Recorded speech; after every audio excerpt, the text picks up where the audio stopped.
All right, what is going on, my friends? You guys are joining me for a summary of today's workout. I was in a bit of a rush going to have dinner with my girlfriend's parents in town, so good fun, but did not have very much time to talk to the camera. So, my main objective today was to take sets of 4 up to a top set of 4, which my goal was 455 pounds, aka taking revenge on that set that I managed to drop on my neck. So moving my way up, things were feeling pretty good. Rushed through my warm-ups. Upon reviewing this video, I pretty quickly realized that my T-spine mobility is not where I like to have it. I can see that in this video, and I am surprised things went as well as they did, but I felt pretty strong. Went up to my last warm-up of 405 pounds for 4. I was feeling pretty strong, although I felt like I was doing more of the work with my pecs and my shoulders than I like to, rather than doing it with my triceps. I've always tried to bias my bench press more towards my triceps. I found that when I'm benching with as much triceps as possible, that's when I'm pressing well.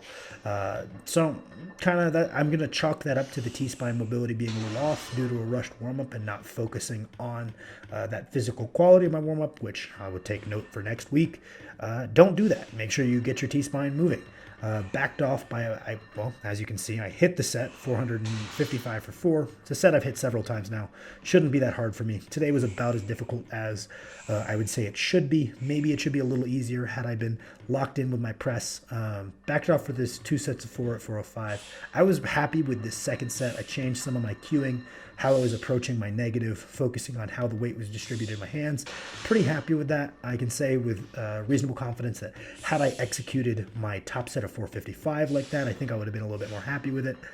Before moving on to my overhead press, I elected to do a quick set of 315 for 12 on close grip Spoto presses, and then another set of 225 for 12 on my Spoto presses, mostly just because I was not happy with the pump in my triceps. So I hit these 2 sets.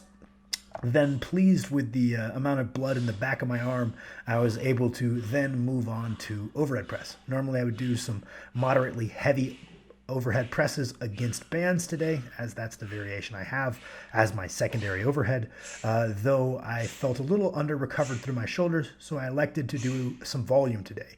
I took sets of 12 up to a top set of 185 for 12. Nothing too heavy, nothing too crazy. I figured that would almost double as active recovery while laying down more foundation for the big muscles needed to have a big overhead press. Pretty happy with how these went, all things considered. Got a great pump out of these as well. While in my slightly time-constrained workout, I forgot to film that after I did all this pressing, I did my lat pull-downs. Kind of along the lines of structural symmetry. When I do pressing in my program, I like to include some pulling. There's no science to indicate that this is necessarily a way of reducing injury risk or anything to that effect, but I do find that I personally find my shoulders feel a little bit better the day following if I include some pulling alongside my pressing. I could absolutely be placeboing myself, but that's kind of what I've found. So generally when I program, I like to include at least some. I don't have any specific 1-to-1, 2-to-1 ratio or anything like that. I just like to make sure that some is included. Here are my standing cable pec flies. These are kind of a stand-in for my beloved dumbbell bench with a greater range of motion to kind of bulletproof my pecs to some degree. Struggle to balance myself there, so I'm probably going to do those sitting on a bench in the future. Did some press downs against bands, and then finished up with some overhead cable extensions single arm. Pretty good workout all overall.